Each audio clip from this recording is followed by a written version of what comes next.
Hello అండి, అందరు ఎలా ఉన్నారు? Welcome back to my channel Lalitha's home food. అన్నం రాత్రి మిగిలిపోయిందా, లేకపోతే మిగిలిన అన్నంతో మీరు ఇన్స్టెంట్గా దోశలు వేసుకోవాలనుకుంటున్నారా? నేను చెప్పే ప్రాసెస్ ఫాలో అయిపోండి, ఎక్కడ స్కిప్ చేయకుండా చూడండి. అన్నట్టు చెప్పడం మర్చిపోయాను, ఇక్కడ నేను ఏ విధమైన బేకింగ్ సోడా అస్సలు వాడలేదండి, అలాగే ఈనో కూడా వేయలేదు. అయినా సరే చాలా ప్లఫీగా గుల్లగా వస్తాయి. ప్రాసెస్లోకి వెళ్ళిపోదాం. ఏ కప్పుతో అయితే మనకి రైస్ మిగిలిందో ఒకసారి కొలుచుకోండి. ఒక కప్పు రైస్ అయితే మిగిలింది, అదే కప్పుతో 3/4 కప్పు నేను సూజీ రవ్వ వేసుకున్నానండి. అదే ఉప్మా చేసుకుంటాం కదా, ఆ రవ్వ. అలాగే ఒక 2 స్పూన్ల వరకు పెరుగు అయితే వేసుకోండి. ఈ పెరుగు ఫ్రెష్దైనా పర్వాలేదు, అలాగే కొంచెం పులిసినా పర్వాలేదండి. ఇంకా అదే కప్పుతో 3/4 కప్పు మనకి వీట్ ఫ్లోర్ అయితే తీసుకోండి, గోధుమ పిండి అండి.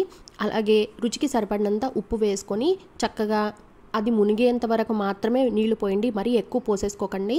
చూసారా, నేను కొన్ని నీళ్ళు అయితే పోసాను కదా, అంత సరిపోతుందండి. చక్కగా గ్రైండర్ పట్టేసుకుంటే మనకి మెత్తగా దోశ కన్సిస్టెన్సీ వచ్చేస్తుంది అనమాట. మీరు ఈ కన్సిస్టెన్సీ చూసుకొని నీళ్ళైతే పోసుకోండి. ఇది ఒక జార్లోకి తీసేసుకొని ఒక 1/2 అవర్ పక్కన పెట్టేసుకోండి. అంటే మీకు టైం లేదు అని అనిపిస్తే కనుక అవసరం లేదండి, పక్కన పెట్టాల్సిన అవసరం. మీరు చక్కగా వెంటనే కూడా దోశలు వేసేసుకోవచ్చు, చాలా బాగా వస్తాయి. అండ్ మీరు ఫ్రెండ్స్ అండ్ ఫ్యామిలీకి తప్పకుండా షేర్ చేయండి. దోశ లవర్స్ చాలామంది ఉన్నారు, మార్నింగే కాదు నైట్ కూడా తినేవాళ్ళు ఉన్నారు. అలాగే ఈవినింగ్ స్నాక్స్గా పిల్లలు ఇంటికి వచ్చిన తర్వాత రైస్ ఉంటే మనం చక్కగా వెంటనే ఇన్స్టెంట్గా వేసి ఇచ్చేయచ్చు అనమాట. ఇంకా మా పిల్లలు క్యారెట్ తక్కువగా తింటారు, అందుకని నేను క్యారెట్ని ఇందులో ఇంక్లూడ్ చేసేసానండి. మీకు కావాలి అంటే చాలా వెజ్జెస్ వేసుకోవచ్చు. దీంట్లో క్యాప్సికమ్, క్యాబేజ్, అలాగే పన్నీర్ ముక్కలు కూడా పైన వేసుకుంటే వాళ్ళు పిజ్జా లాగా చూసి తింటారనమాట. ఇంకా దీంట్లోకి అయితే మనకి చట్నీ కావాలి కదండి. ఇక్కడ కావాల్సిన మిరపకాయలు కారానికి సరిపడా తీసుకున్నానండి. ఇంకా ఒక గుప్పెడు పల్లీలు, అలాగే గుప్పెడు పుట్నాల పప్పు, ఇంకా ఒక వెల్లుల్లిపాయ రెబ్బ వేసుకొని దీంట్లోకి ఉప్పు వేసుకొని మిక్సీ అయితే పట్టేసుకుంటున్నానండి. ఇంకా నాకు చట్నీ అయితే రెడీ అయిపోతుంది.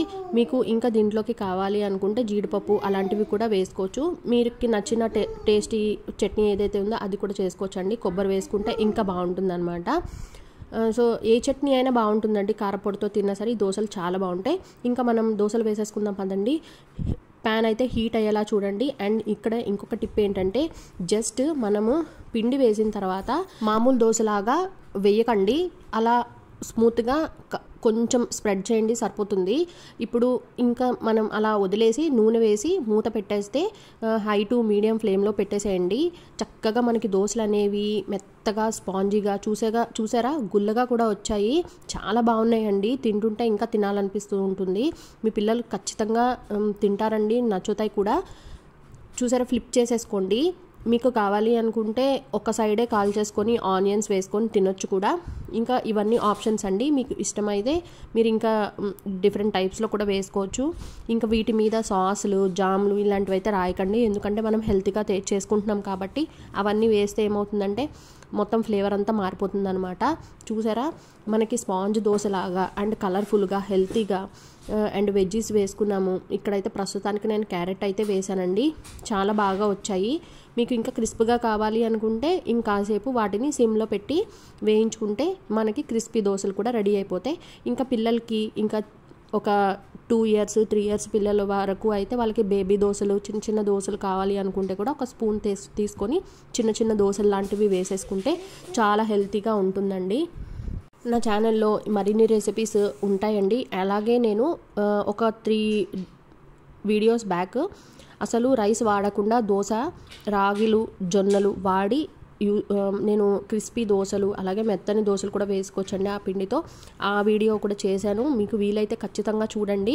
అలాగే నేను డిస్క్రిప్షన్ బాక్స్లో ఇస్తాను, ఇంకా కామెంట్ సెక్షన్లో కూడా మరిన్ని వీడియోస్ అయితే ఉంటాయండి, మీరు సెర్చ్ చేస్తే దొరుకుతుంది. రీసెంట్గానే అప్లోడ్ చేశాను, చాలా వ్యూస్ అయితే వచ్చాయండి. చాలా థ్యాంక్ యూ అండి సపోర్ట్ చేస్తున్నందుకు.